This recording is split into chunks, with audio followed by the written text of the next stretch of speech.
अच्छा, इस वक्त हम लोग कहाँ पर हैं भाई? ऑफ हुआ स्क्रीन? हाँ, मैंने उतारी थी तार, ठीक है, सबका डाटा नजर आया।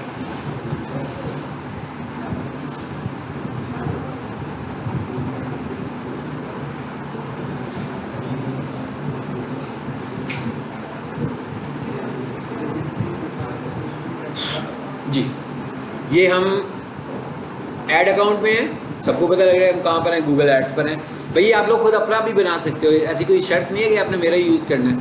अगर आप में से कोई बंदा खुद से एडवर्टाइज करना चाहता है और उसके पास कोई सा भी पेमेंट मेथड है, credit card, debit card, virtual card, किसी भी तरह का पेमेंट मेथड है, तो अपने अकाउंट में पेमेंट मेथड ऐड करके ये बना सकता है। तो कोई ज़रूरी नहीं है कि पेमेंट मेथड ऐड कर दिया तो पैसे कटने शुरू हो जाएंगे।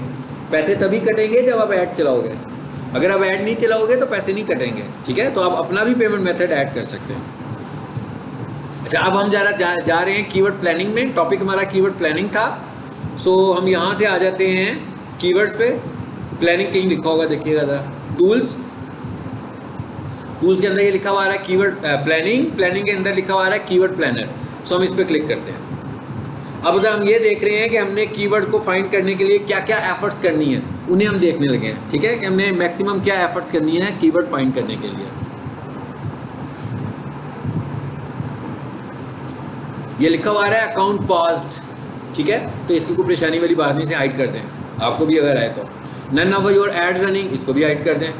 वो इन्फॉर्मेशन दे रहा है कि भाई ये सब कुछ होने लगा हुआ है।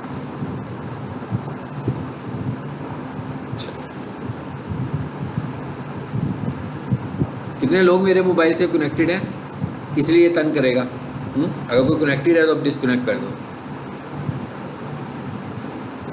जी, ये लिखा हुआ आ गया थी डिस्कवर न्यू कीवर्ड्स, इस पर क्लिक करते हैं।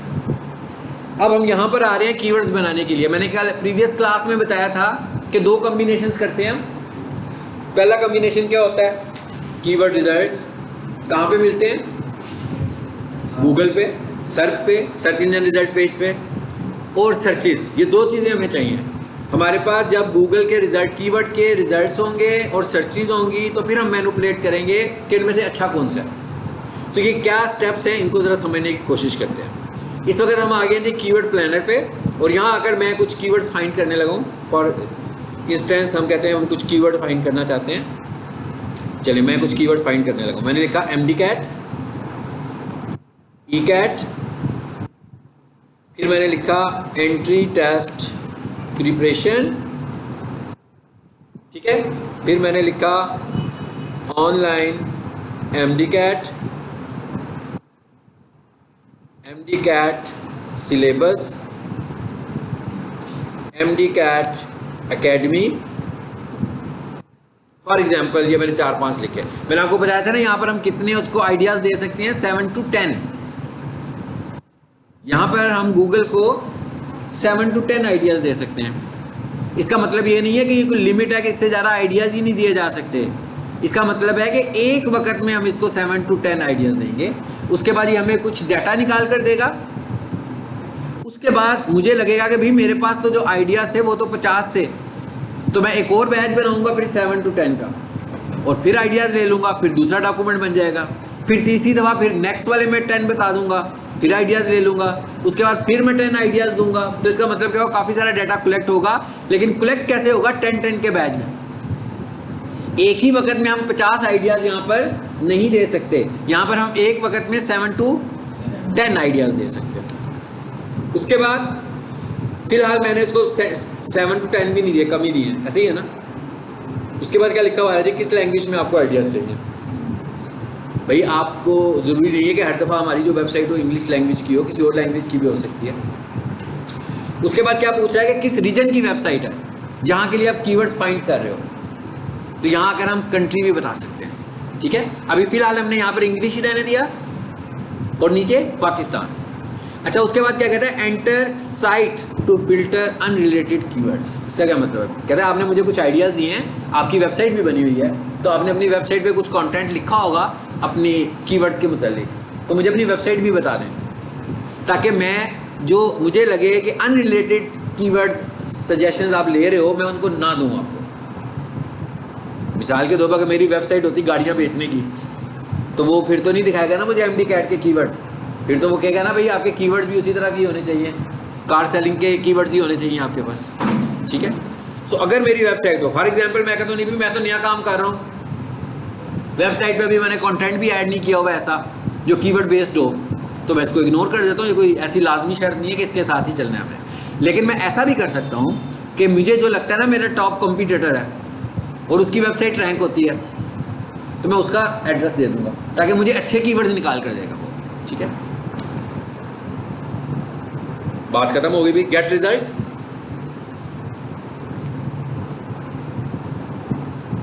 गूगल कीवर्ड प्लानर में हम क्या फाइंड कर रहे हैं?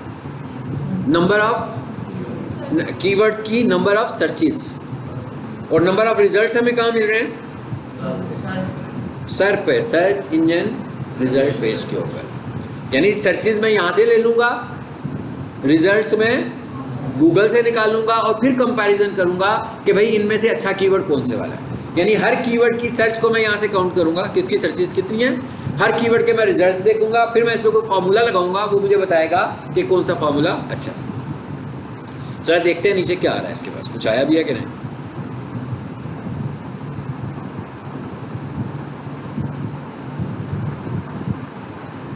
जी ये देखिए इसने इतना रिजल्ट दिया, हमें कितना दिया है? अबाउट 1000 कीवर्ड आइडियाज अवेलेबल दे रहा है ना, शायद अभी कैलकुलेट कर रहा है, निकाल दिया उसने।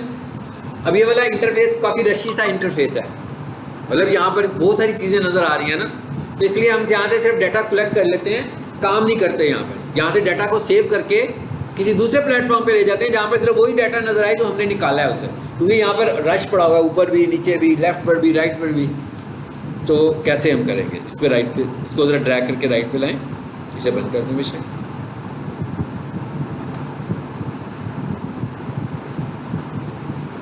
जी ये आपको बटन नज़र आ गया, इस पर क्या लिखा हुआ है जी? डाउनलोड कर लो।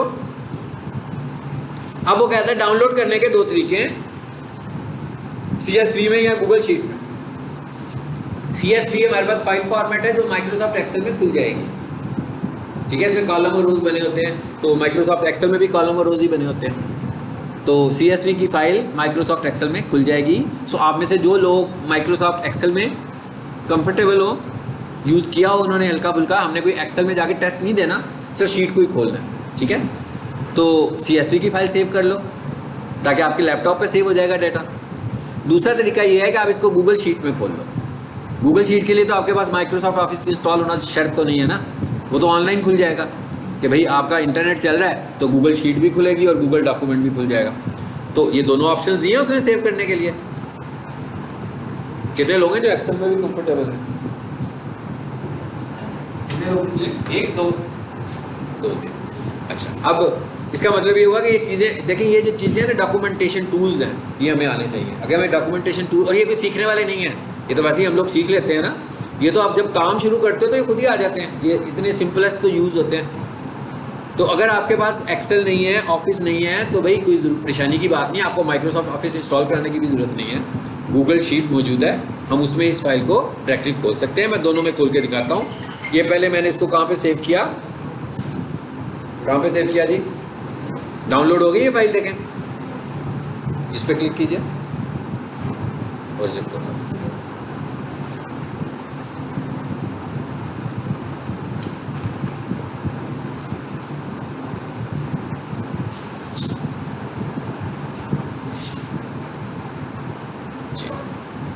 खुल गई, ये एक्सेल में आ गया। मेरे पास माइक्रोसॉफ्ट एक्सेल इंस्टॉल था इसलिए खुल गया। आपके पास अगर माइक्रोसॉफ्ट एक्सेल नहीं होगा फिर तो नहीं खुलेगा। इसे को खोलने के लिए माइक्रोसॉफ्ट एक्सेल की ज़रूरत है। अब अगर किसी के पास माइक्रोसॉफ्ट एक्सेल नहीं है वो क्या करेगा? हाँ जी, क्या करेगा? गूगल शीट में इसको ले जाएगा।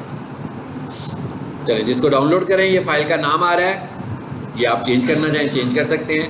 हर विंडो में माई ड्राइव भी इंस्टॉल हुई होती है, वो लोकल डाटा भी नज़र आ रहा होता है और ऑनलाइन भी सेव हो जाता है। तो मैं कहता हूँ इसे डाउनलोड कर लो। ये डाउनलोड भी होगा और अभी खुल भी जाएगा यहीं पे। जी आ गया ओपन शीट। अब ये माइक्रोसॉफ्ट एक्सेल में नहीं खुल रहा, ये गूगल शीट में खुल रहा है। तो जिनके पास एक्सेल नहीं है या जिनकी स्किल एक्सेल की नहीं है, उन्हें लगता है कि भाई मैं तो एक्सेल यूज़ करना ही नहीं आता, क्या करें? तो कोई ज़रूरत नहीं है भाई, इधर इसमें खुल जाएगा, डजेंट मैटर। इसको ज़रा रीलोड कर लें पेज को। खुल गया, ऑनलाइन ही खुल गया, बस इसके लिए इंटरनेट होना चाहिए। मतलब ये ऑनलाइन गूगल शीट तब खुलेगी जब आप इंटरनेट यूज़ कर रहे होंगे। अगर आप इंटरनेट यूज़ नहीं कर रहे फिर तो गूगल शीट नहीं खुलेगी ना जी। अब ज़रा एक काम करते हैं, मैं ज़रा एक्सेल में आ जाता हूँ, यूज़ दोनों को एक जैसे ही करना है। अब यहाँ पर भी अगर हम देखें तो बहुत सारा डाटा आ गया है। अब आपने समझना है कैसे फिल्ट्रेशन करनी है। अभी हम इस वक्त एक टास्क कर रहे हैं जिसको हम बोलते हैं कीवर्ड रिसर्च।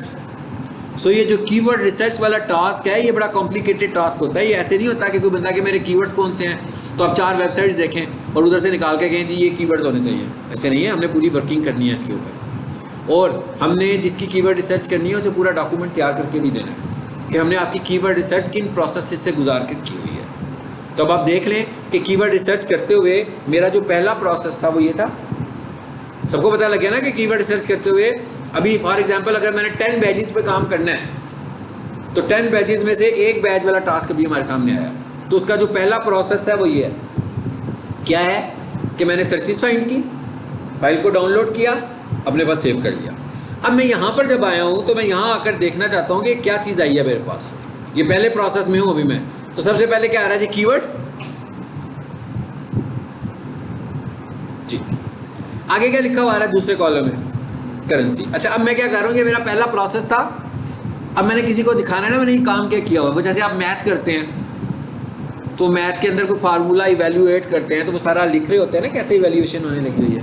हमें भी ये बताना पड़ेगा ना कि इसका पहला फेज़ क्या था, फिर इसमें जब चेंज की तो क्या हुआ, फिर इसमें थर्ड चेंज की तो क्या हुआ, और ये इसमें फाइनल डॉक्यूमेंट ये वाला निकल आया। अब अगर किसी को मैं सीधा सीधा फाइनल डॉक्यूमेंट दिखाऊंगा तो वो इनसाइट तो नहीं कर सकता ना कि मैंने किया क्या है। उसे तो नहीं समझ में आएगी मैंने कहाँ से निकाल कर क्या रिमूव किया, क्या लेकर आया। तो मैंने अपने सारे पेजेस को दिखाना है उसे। मैंने ये पहला फेज़ दिखाना है, इसके बाद जो मैं दूसरी चेंज करूँगा वो मैं दूसरा फेज़ दिखाऊंगा। जिसका मतलब क्या हुआ, शीट्स एक से ज़्यादा होनी चाहिए, लेकिन नई शीट्स नहीं होनी चाहिए। इसी शीट को मैं जब चेंज करूँगा ना तो इसकी नई कॉपी कर दूँगा ताकि किसी को पता लग जाए कि before change and after change क्या होगा इसमें। अच्छा अब ये पहली शीट थी, मैं एक काम करता हूँ, मैं इसकी एक कॉपी ले लेता हूँ। ये देख लें, ये चाहे आपके पास एक्सेल हो या दोनों ऑप्शंस में ऐसे ही कॉपी होनी है। इस पर राइट क्लिक किया, ये क्या लिखा हुआ है भाई, अगर किसी को एक्सेल इस्तेमाल करना नहीं आता तो यही कमांड प्ले करनी है जो मैं आपको बता रहा हूँ, बस इससे ज़्यादा कुछ प्ले नहीं करना। मूव आर कॉपी, ये क्या लिखा हुआ आ रहा है जी, मूव टू एंड, और ये क्या लिखा हुआ आ रहा है, क्रिएट कॉपी। सबको पता है क्या होगा, समझ में आ गया ना, कॉपी होने लगी है ना इसकी। यहाँ पर एक शीट आ रही है, एक शीट और आ जाएगी, कौन से वाली, यही वाली, इसी की कॉपी हो जाएगी जी। 2 हो गई है। मैं इसमें चेंज नहीं कर रहा ताकि मैं बता सकूँ कि ये पहला फेज़ था।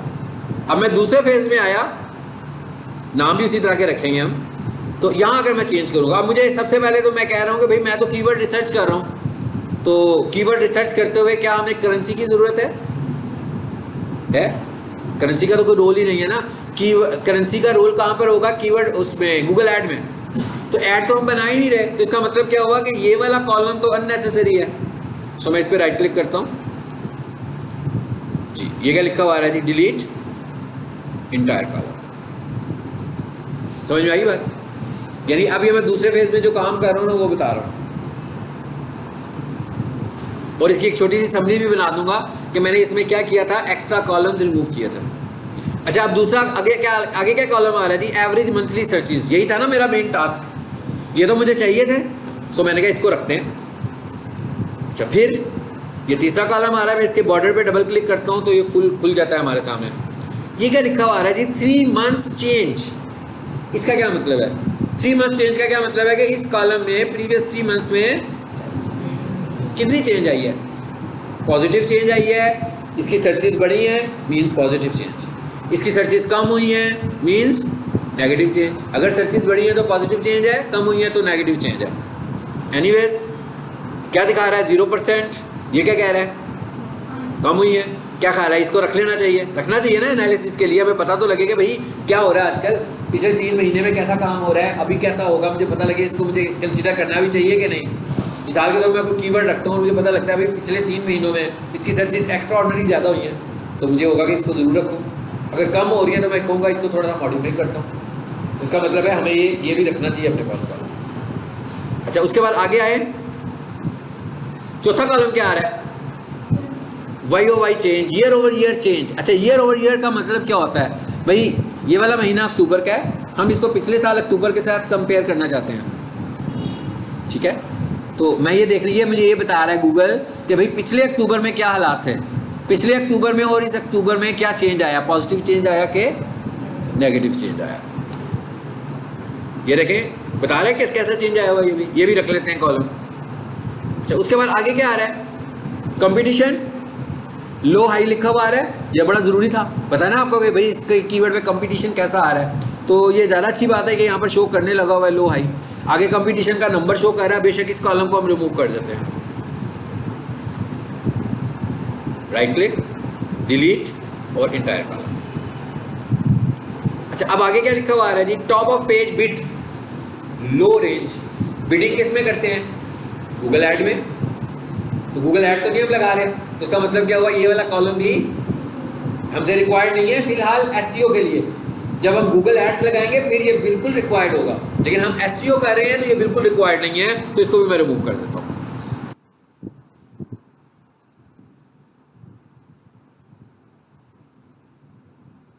फिर एक ये वाला कॉलम भी उसी से मुतल्लिक आ गया, इसको भी रिमूव कर दें।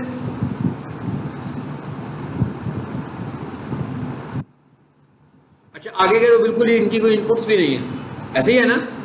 तो मैं कहता हूँ भाई अगले कॉलम तो बिल्कुल ही मेरे काम के नहीं है, तो मैंने इन सारों को यहाँ से पकड़ा और डिलीट कर दिया, ठीक है? और ये रिजल्ट कितने आए हुए थे? मेरा ख्याल है कोई 1000 शो कर रहा था ना उस वक्त। ये जितने भी कॉलम्स हैं कि नीचे कोई वैल्यू ना आ रही हो, नहीं आ रही वैसे तो, ठीक है? तो अगर कोई वैल्यू होगी तो मैं इसको भी डिलीट कर दिया।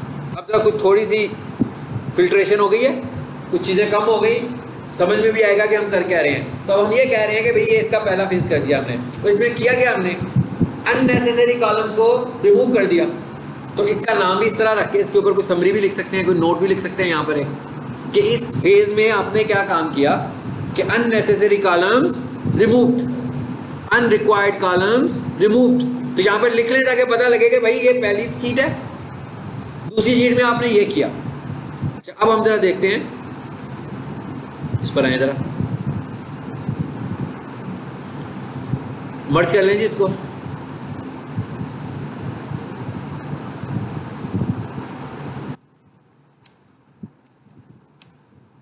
ये मैं आपको आइडिया दे रहा हूं हम कर कैसे रहे हैं काम सारा। ये एक शीट बन गई।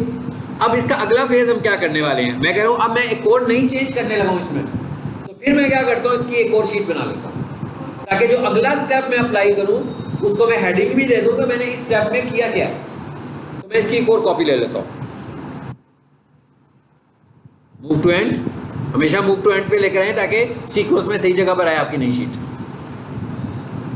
जी। आ गई?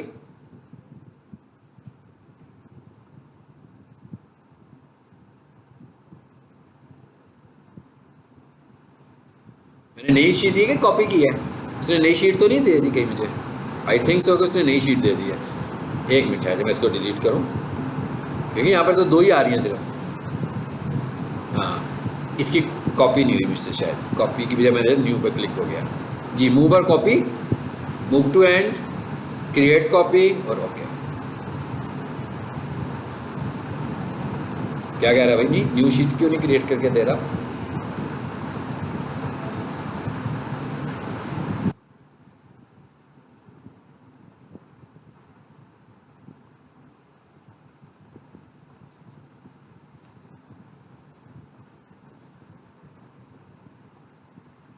दोबारा करके देख लेते हैं यार। अच्छा, मूव और कॉपी इसी में रखे हैं, शीट 3 से पहले कर दो।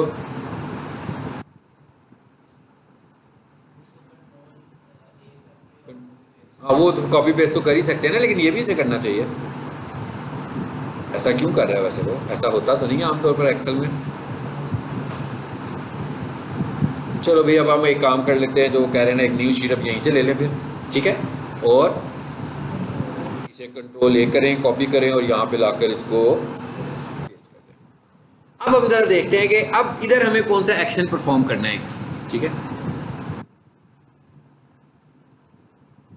इनको जरा ठीक कर लेना, नजर आए सब कुछ क्लियर हो जाए हमारे सामने। से क्लियर हो।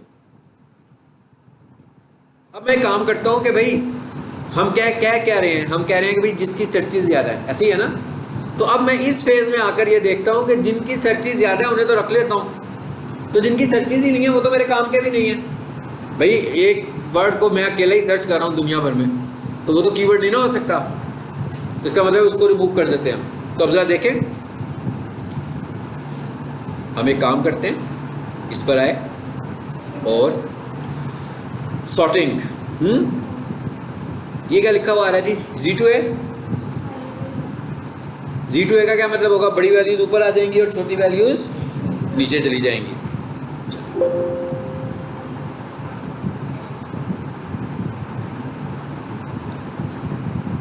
अच्छा, अब को कॉलम मर्ज तो नहीं हुआ हुआ,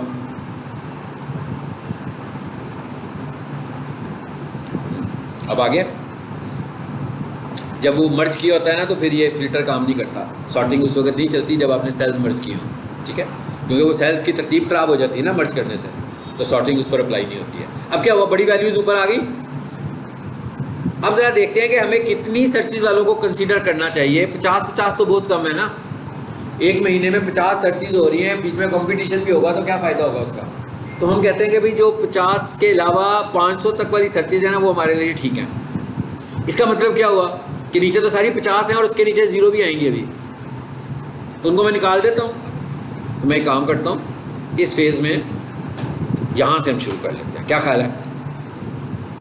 अब इस फेज़ में मैं क्या कर रहा हूँ, 50 और 50 से बिलो सर्चेज जो है वो सारी की सारी मैं यहाँ से रिमूव कर देता हूँ। हाँ, इसके नहीं, वो सेलेक्ट तो करना पड़ेगा ना डिलीट करने के लिए। बेसिकली तो हम डाटा रिमूव कर रहे हैं ना, जैसे डिलीशन कर रहे होते हैं। ये आप वैसे जगह खाली करते हैं, वो नीचे चले गए, नहीं ज़रूरत तो नीचे पड़ा रहने दें उनको। अब क्या हुआ, इस स्टेप में क्या हुआ, अब वो 1000 से किधर आ गए, 92 पे आ गए। मैंने कहा 1000 डाटा कलेक्ट किया था हमने, वहाँ से अभी हमें अनरिलेटेड कीवर्ड की बात नहीं की अभी हमने क्या कहा, सर्चेज ज़्यादा जिनके सिर्फ लो सर्चेज वालों को रिमूव कर दो। तो अब मैं क्या करूँगा, इसके ऊपर एक हेडिंग लगा दूंगा कि इसमें मैंने क्या किया था कि लो सर्चेज कीवर्ड्स रिमूव्ड, ठीक है ना। यहाँ पर मैं लिख दूंगा भाई, अब मैं इसको वो मर्ज नहीं करता, लो सर्चेज कीवर्ड्स और रिमूव्ड। अब ये पता लग रहा है कि भाई आपने पहले स्टेप में क्या किया, दूसरे स्टेप में क्या किया। जब हम किसी को कीवर्ड सर्च दिखाएंगे तो उसको बताएंगे कि जनाब ये था, वो देख लेगा, उसके पास पुराना डाटा है। अगर वो फॉर एग्जांपल आपको कहता है कि ये जो 50 वाले हैं ना, इनमें से 10-12 कीवर्ड रख लो, फिर हम उसको भी वापस ले आएंगे, ठीक है। एनीवेज ये वाला भी काम हो गया हमारा। अब हम एक काम करते हैं जी, अब तो थोड़ा ही था काम हमारा, ऐसे ही है ना, सारे सेल्स तो नहीं है ना। अब इसको कॉपी करें और एक नई शीट और बना लें, नाम रखते हैं साथ साथ शीट्स के कि आप क्या टास्क कर रहे हैं। चलो, अब अगले में हमने क्या करना है, अभी तो आप देख रहे हैं मैं डाटा फिल्ट्रेशन भी लगाऊं। हाँ, पहला स्टेप जो है, अभी कीवर्ड की रिसर्च की बात शुरू ही नहीं की हमने, पहले में तो हम अननेसेसरी डाटा रिमूव करने लगे हुए हैं। अब जरा देखते हैं कि अब आगे क्या करना चाहिए।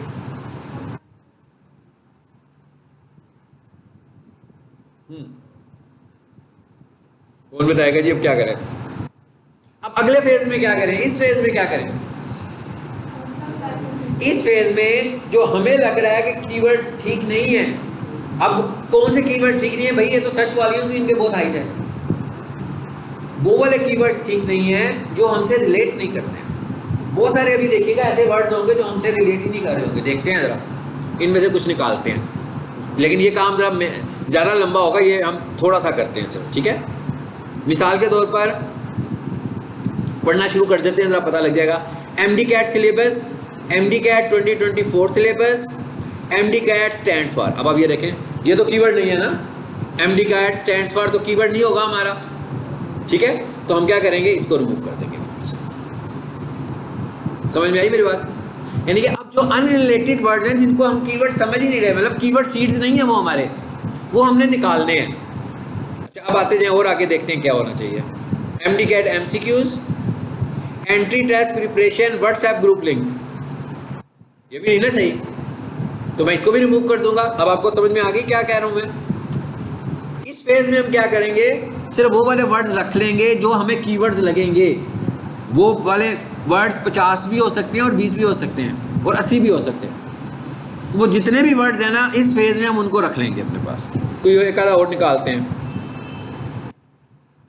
Kips MD cat. अब ये किप्स एमडी कैट हर कोई अपनी वेबसाइट पे तो नहीं लगाएगा ना, तो ये भी हमें लग रहा है कि ये, हाँ, किप्स की जगह पर वो अपनी ब्रांड का नाम लिख लेगा। तो हम कहते हैं भाई ये भी ठीक नहीं है हमारे लिए।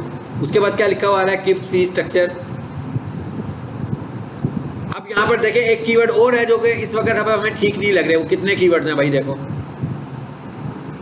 भाई, हम लोग 2024 और 2025 की बात कर रहे हैं। मतलब इस वक्त जो 24 में एंट्री टेस्ट देना चाहता है और जो 25 में देना चाहता है, 22 वाले तो कीवर्ड्स नहीं ना चलने चाहिए हमारे पास, 21 वाले भी नहीं चलने चाहिए, 23 वाले भी नहीं चलने चाहिए। ये तो पोस्ट हो चुके, पोस्ट डेटेड हो चुके हैं। तो इसका मतलब क्या हुआ, इनको भी मैं सारों को रिमूव कर दूंगा। ये देखें सर, यहाँ पे राइट क्लिक करें जिनको मैंने रिमूव किया, डिलीट। पहले मैं इंसर्ट कर रहा था ना, अब डिलीट कर रहा हूँ जी। क्या है ये, रोज है, ये रोज है ना, इतनी सारी रोज है ना, 1 2 3 4 मिल गया ना, वो डिलीट हो गए खाली कॉलम। इस तरह आपने खाली कॉलम्स को भी डिलीट कर देना है। इसी तरह आप और नीचे ये मीनिंग वाला भी आ रहा है। ये है कीवर्ड रिसर्च का प्रोसेस जो हम सीख कर रहे हैं। अभी तक कीवर्ड रिसर्च के प्रोसेस में है, अभी हमने कीवर्ड की मुतालिक बात नहीं की है कि कीवर्ड अच्छा कौन सा है, ये अच्छा, ये अच्छा, ये अच्छा, अभी तक ये बात नहीं की। अभी तो हम सिर्फ अननेसेसरी चीज़ों को यहाँ से रिमूव करने का एक प्रोसेस करने लगे हुए हैं। इसके बाद हम सपोज कर लेते हैं कि इसके नतीजे में कोई हमारे पास 40-50 निकल आए, ठीक है, थोड़ी देर के लिए सोच लेते हैं। तो अब हम इसके ऊपर क्या करने वाले हैं आगे। अब इसके बाद हम इसके ऊपर एक फॉर्मूला लगाने वाले हैं, KEI वाला, कीवर्ड इफेक्टिवनेस इंडेक्स। उसके लिए चाहिए क्या था हमें, सर्चेज और रिजल्ट्स। सर्चेज मिल गए, रिजल्ट तो हमने अभी ऐड ही नहीं किए। इसका मतलब क्या हुआ, एक डाटा भी हमने और ऐड करना है, मगर वो कब ऐड करेंगे, जब इन वर्ड्स को हम फाइनलाइज कर लेंगे कि भाई ये 50 चाहिए, ये 40 चाहिए, ये 30 चाहिए, ये 20 चाहिए, ये 60 चाहिए। फिर एक एक का मैं आगे से रिजल्ट निकालूंगा और यहाँ पर आकर एक कॉलम में और बना लेता हूँ, कौन सा, रिजल्ट्स का। एक को मैं करके दिखा देता हूँ आपको सिर्फ।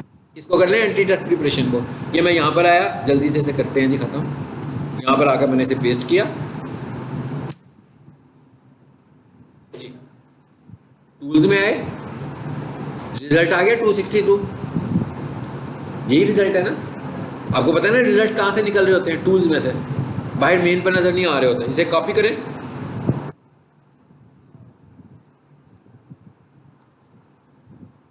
लें जी, मैंने इसको यहाँ पे पेस्ट कर दिया जी, आ गया। अब फॉर्मूला लगाएं क्विकली, ये गलत जगह पे लगा दिया मैंने जी। ये सारा काम, ये काम, अब ये सारे का सारा काम मैनुअल काम है। ये इसी को तो कीवर्ड रिसर्च बोलते हैं। अगर कोई बंदा आपको 15 मिनट में कीवर्ड रिसर्च करके देगा तो वो ऊबर सजेस्ट से रिसर्च करके देगा, ऑटोमेशन से करके देगा, किसी ऑटोमेटेड टूल से करके देगा। तो उसके अंदर इतनी सारी, अब ये देखें हम जितने प्रोसेस से गुजर रहे हैं, कितना कुछ पता लग रहा है इस वेबसाइट के मतलब, लग रहा है ना। तो जो भी ह्यूमन बेस्ड रिसर्च होगी वो एक्यूरेट रिसर्च होगी, और जो ह्यूमन बेस्ड रिसर्च नहीं होगी वो एक्यूरेट रिजल्ट हो ही नहीं सकती, वो ऑटोमेशन पे चल रही है।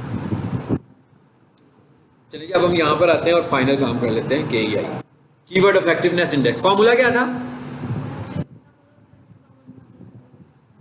जब आप किसी जगह पर SEO का जॉब शुरू करते हो तो सबसे पहले वो आपको बैठाते हैं और पहले 10-15 दिन आपको कीवर्ड रिसर्च पे लगाते हैं कि भाई ये हमारी वेबसाइट है, ये इसके कीवर्ड्स हमने निकाले हुए हैं, आप जरा चेक करके बताएंगे ठीक निकले हुए। तो अगर आप 10 मिनट के बाद चले जाए उनसे कहें जी सर बिल्कुल ठीक है, वेरी गुड, तो इसका मतलब आपने कीवर्ड रिसर्च नहीं किए, वैसे ही आप कहने लगे हुए। बस कीवर्ड्स को बाई नेम आइडेंटिफाई कर रहे हैं, कीवर्ड बाई रिसर्च आइडेंटिफाई नहीं कर रहे हैं। वो आपसे कहेंगे भाई प्रोसेस क्या किया वो बताओ मुझे, ठीक है।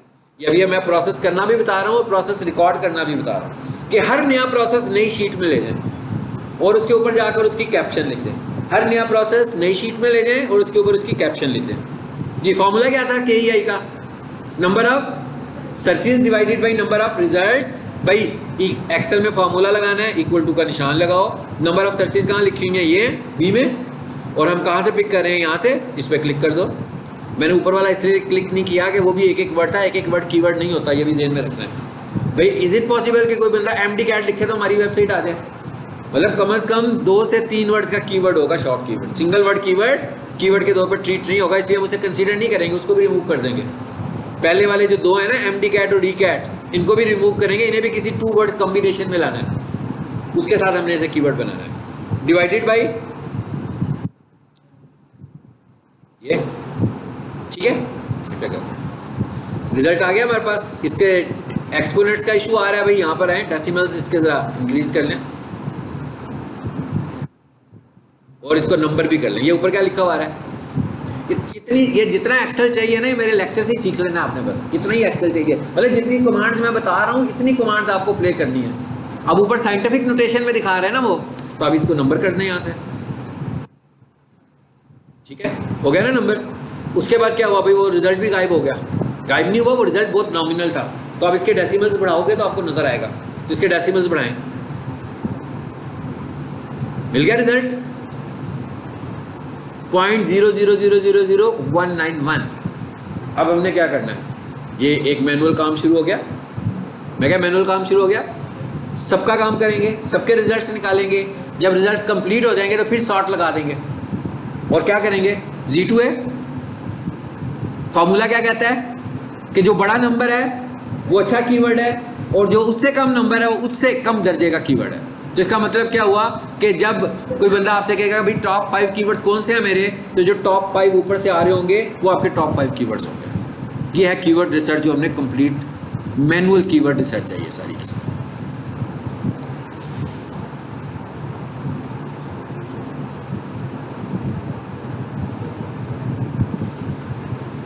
ये क्या है जी, ऊबर सजेस्ट। ये अगर खुल गया तो मैं आपको बताता हूँ, इसमें कोई मैनुअल काम नहीं है। मैं क्या इसमें कुछ भी नहीं करना आपको, ये तो ऑटोमेशन है।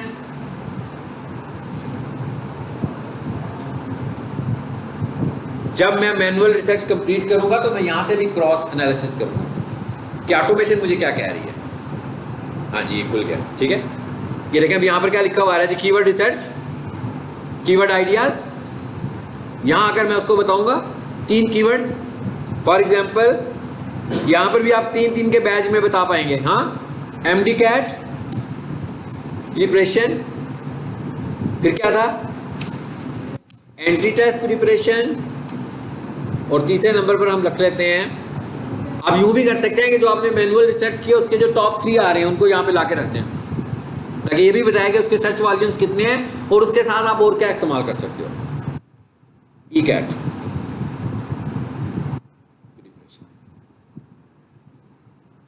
3 से ज़्यादा नहीं दे सकते यहाँ पे। फिर क्या कह रहा है, सर्च। अब ये ऑटोमेशन है, इसने आपको सीधे सीधे रिजल्ट्स निकाल कर देने सारे।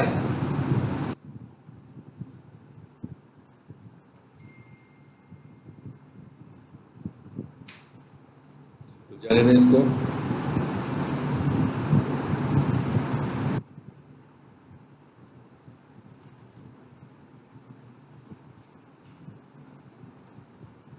जी, आगे रिजल्ट्स। अब यहां पर देख लें, समझ लें, कीवर्ड, सर्च वॉल्यूम, CPC नहीं चाहिए, नहीं चाहिए ना, ओके भाई नहीं चाहिए। यहाँ पर CPC, कॉस्ट पर क्लिक।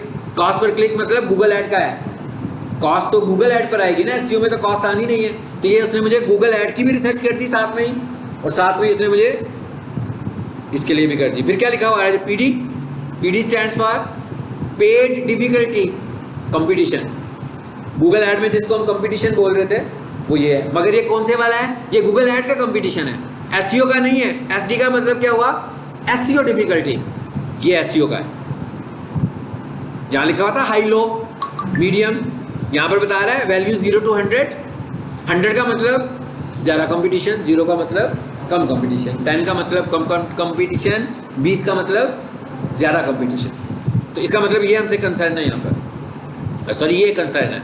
उसके बाद क्या कहता है, अपडेटेड, कितनी देर का है भाई पुराना, एक एक को क्लिक करते जाएं 1 by 1। पुराना डाटा आ रहा है ना, 2 महीने पुराना। मैं क्या ये टूल 2 महीने पुराना डाटा दिखा रहा था, जैसे ही मैं इसको अपडेट करूंगा तो ये फ्रेश रिजल्ट्स दिखाएगा। जिसका मतलब क्या, वो मुझे सारों को करना पड़ेगा ना, इकट्ठा तो नहीं होगा सारा। अब ये मुझे बताने लगा है, क्या कह रहा है, इसका सर्च वॉल्यूम कितने हैं, 720 है। मुझे ये भी पता लग गया इसमें कंपटीशन कितने हैं। अब जो मैंने कीवर्ड ये देखा, इसने नया निकाल कर दे दिया हमें, क्या कहता है भाई कितना कंपटीशन है, 23, यानी कि कम कदरे कम कंपटीशन है। ठीक है, अब आप ये देख रहे हैं सर्च वॉल्यूम्स आ गए हैं यहाँ पे जी। ये मैंने अप एरो किया, जरा देखें क्या होता है।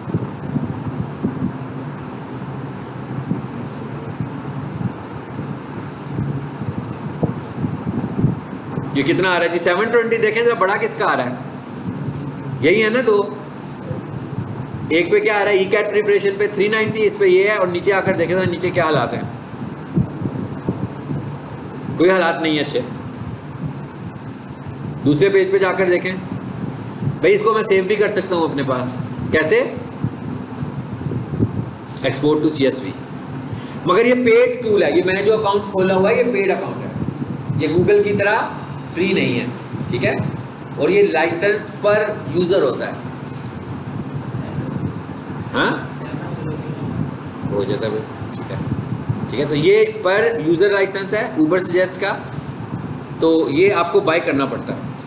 लेकिन मैं इसको प्रोफेशनली बहुत कम यूज़ करता हूँ, ये मैं आपको समझाने के लिए यूज़ करूँ। मैं तो गूगल कीवर्ड प्लानर को यूज़ करता हूँ। तो आपने जब भी कोई काम करना होगा तो ह्यूमंस की तरह करेंगे तो ज़्यादा अच्छा काम होगा, ऑटोमेशन की तरह करेंगे तो उतना अच्छा काम नहीं होगा। अलबत्ता उधर से जो रिजल्ट्स निकालेंगे उसे यहाँ से भी कंपेयर करें कि जो कीवर्ड आपने आइडेंटिफाई किए हैं क्या ऑटोमेटेड टूल भी उन्हीं को आइडेंटिफाई कर रहा है।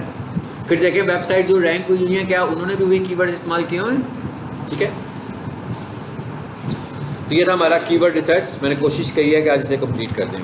ठीक है, इंशाल्लाह नेक्स्ट क्लास में हम SEO के टॉपिक से अपना काम स्टार्ट करेंगे।